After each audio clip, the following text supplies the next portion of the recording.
Hello मेरे प्यारे बच्चों, आशा करता हूँ आप लोग सब बढ़िया होंगे। तो साइंस के बच्चों का मंडे को मतलब आज है आपका फ्राइडे। होप सबका केमिस्ट्री एग्जाम अच्छा गया होगा। नेक्स्ट है Saturday, Sunday and then Monday you have biology exam. So ये 2 दिन और आज का जितना भी टाइम बचा है इसको सही से यूटिलाइज कैसे करें वही प्लानिंग हम लोग डिस्कस करने वाले हैं। अगर आपके पास अपना कोई प्लान है तो प्लीज ये वीडियो ना देखें, आप उसी को फॉलो करें। ठीक है, देख सबसे पहले आज का दिन जो भी आपका टाइम बचा है please go through the specimen paper. Try to feel कि किस टाइप का क्वेश्चन देगा, बिकॉज स्पेसिमेन पेपर की तरह ही पेपर आएगा, चांसेस आर वेरी हाई। ठीक है, देन प्री बोर्ड्स, अपने स्कूल के प्री बोर्ड्स के क्वेश्चन पेपर को देख लो या फिर कोई एक दो स्कूल के क्वेश्चन पेपर को आप देख लो।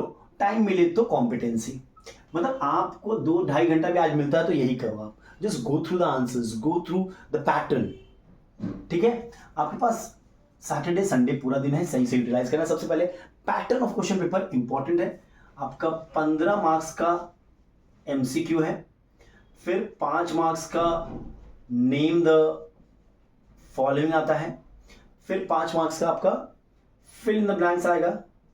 ठीक है, फिर से 5 मार्क्स का आपका लॉजिकल सीक्वेंस आएगा, फिर 5 मार्क्स का आपका नेम द स्ट्रक्चर दिया है। इस बार अगर आप स्पेशल पेपर देखोगे तो स्ट्रक्चर को नेम करने बोला था, मतलब कोई भी ऑर्गन या कुछ भी एक डिस्क्रिप्शन दिया हुआ, कैरेक्टरिस्टिक दिया हुआ, on the basis of that you have to name it. ठीक है, उसके बाद वहाँ पे भी नेम करना था। उसके बाद एक 5 मार्क्स का मैच द कॉलम, जो एक डायग्राम बना हुआ था, एक साइड में दूसरे साइड में उसको मैच करना था। ठीक है, तो ये आपका सेक्शन ए है 40 मार्क्स का, देख सकते हो। और सेक्शन बी में जो क्वेश्चंस है जो मैंने देखा है वो 1 2 2 2 3, मतलब अगर देखा जाए तो कोई बड़ा क्वेश्चन आपसे नहीं पूछा है, सब 1 मार्क्स का 2 मार्क्स का छोटे छोटे क्वेश्चंस होते हैं। यानी कि एक चीज तो है कि everything is very important in biology. आपको प्रॉपरली गो थ्रू करना पड़ेगा। अगर आपका एम है कि आप 100 लाना चाहते हो तो you don't have any option कि आप एक पैराग्राफ भी स्किप करो, बिकॉज एक पैराग्राफ स्किप किया पता चला फिर इन द ब्लैंक्स वहीं से आ गया। ठीक है, तो आपको सब कुछ अच्छे से पढ़ना। हाँ, एक चीज मैंने देखा है, diagram based questions, diagram based questions और डायग्राम बनाने भी बोलता है। अगर आप स्पेशल पेपर देखोगे तो शायद 3 डायग्राम बोला है बनाने और 3-4 डायग्राम बेस्ड क्वेश्चन है, मतलब 6 से 7 क्वेश्चंस आपके डायग्राम बेस्ड क्वेश्चन रहेंगे। सो डायग्राम, जितने भी इंपॉर्टेंट डायग्राम मैंने भी पहले दिया है, एक नोट दिया था, छोटा सा वीडियो बनाया था जिसमें मैंने बताया था कि कौन कौन से डायग्राम इंपॉर्टेंट है। मैं इस वीडियो के डिस्क्रिप्शन बॉक्स में आपको बता दूंगा, उसका लिंक दे दूंगा, आप देख सकते हो। और भी इंशाल्लाह कल या परसों वीडियो आएंगे जहाँ पे मैं इंपॉर्टेंट डायग्राम्स को डिस्कस करूंगा। ठीक है, तो important diagrams, diagram based question करो। डायग्राम बनाना होगा आपको, मालफिजियन कैप्सूल दे दिया, वो आपको बनाना होगा, तो वो भी थोड़ा इंपॉर्टेंट जो है वो आप प्रैक्टिस करके रखो। ठीक है, बिकॉज डायग्राम देगा ही देगा। आई थिंक सेक्शन बी के 3 क्वेश्चन में आपका वो डायग्राम रहा है, समझ रहे हो। तो इट्स अराउंड 10 मार्क्स का डायग्राम, 10 मार्क्स का वो डायग्राम बनाने बोलेगा और डायग्राम बेस्ड क्वेश्चन तो रहेगा ही रहेगा। अच्छा, अब हम लोग बात कर ले सैटरडे की। देखिए सैटरडे हमें पूरा चाहिए, पूरा सिलेबस एक बार हम लोग रिवाइज कर ले। Start from the easy chapters, you know. से सुबह 8 से 10 का एक सेशन रखो, 2 घंटे का सेशन रखो। वहाँ पे आप पॉपुलेशन, पॉल्यूशन, क्योंकि ये सब बहुत ही हल्के चैप्टर्स हैं, आराम से आपके हो जाएंगे। ह्यूमन इवोल्यूशन बोल रहा हूँ मैं। पॉपुलेशन, पॉल्यूशन, ह्यूमन इवोल्यूशन, ये 3 आप 8 से 10, ये 2 घंटा है, 2.5 घंटा ले सकते हो। 7 से 10 करो, 3 घंटा ले लो, बस 10 बजे से पहले ये हटा दो आप। फिर आप 1 घंटे का गैप लो और 3 घंटे का एक सॉलिड 3 घंटे का सेशन लो, जहां पे आपको अब बेसिक बायोलॉजी पूरा करके हटा देना है। आई थिंक 3 घंटा लगेगा नहीं, यहाँ पे 2.5 घंटा में आपका हो जाना चाहिए, समझ लो। बेसिक बायोलॉजी आप करके हटा दो। उसके बाद आप 2 बजे बैठो, 2-2:30 बजे बैठो, 2 से 5 अब ये बड़ा सेशन होगा जहां पे हम लोग प्लांट फिजियोलॉजी को पूरा पढ़िए आप। ठीक है, उसके बाद एक और सेशन ले लो, 1 घंटा ले लो गैप, 6 से 9, 3 घंटे के गैप में ह्यूमन एनाटॉमी एंड फिजियोलॉजी।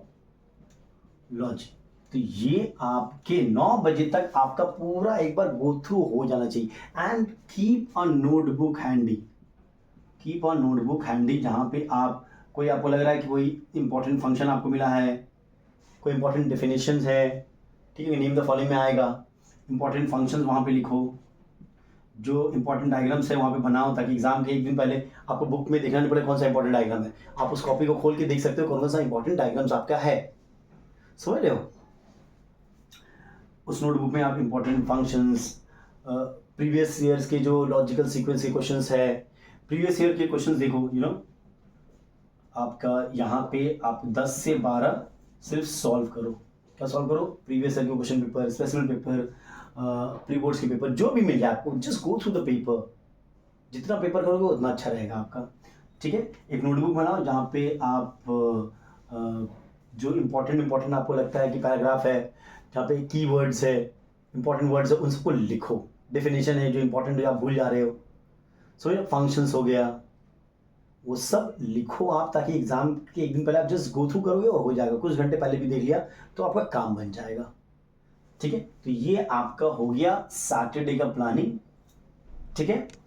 अब हमारा रहा संडे, ठीक है, बिकॉज 2 ही दिन मिला है, इसको सही से यूटिलाइज करिए। बाद में बहुत कुछ है पढ़ने को, बिकॉज ऐसा कुछ यहाँ पे तो tough questions I don't think कुछ टफ बना सकता है, आपको जो बुक में है वही देगा।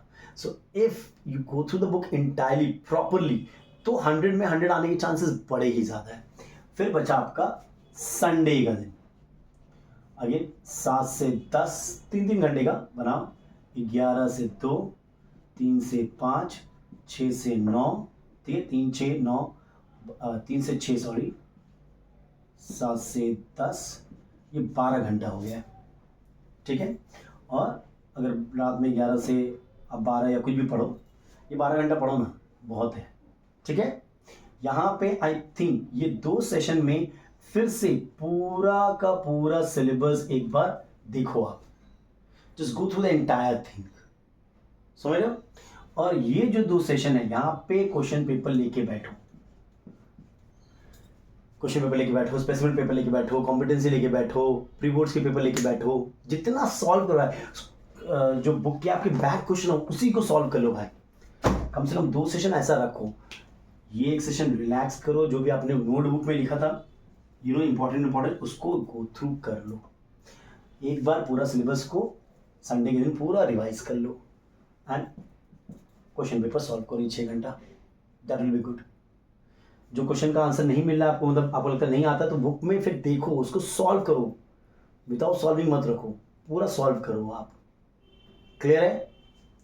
देखिए बायोलॉजी में जितना पढ़ लीजिए आपके लिए वो बेटर है, समझे। ऐसा कोई सिलेबस का मतलब चैप्टर का मार्किंग नहीं है कि इधर उधर से आएगा, सब मिक्स एंड मैच क्वेश्चन आते हैं, कहीं से भी दे सकता है कुछ भी। So entire syllabus is very important, और जितना पढ़ लो उतना मार्क्स आपका आएगा, क्लियर है। चलिए इस वीडियो में यहीं तक रखते हैं, नेक्स्ट वीडियो में कुछ और देखेंगे, तब तक के लिए take care and stay blessed.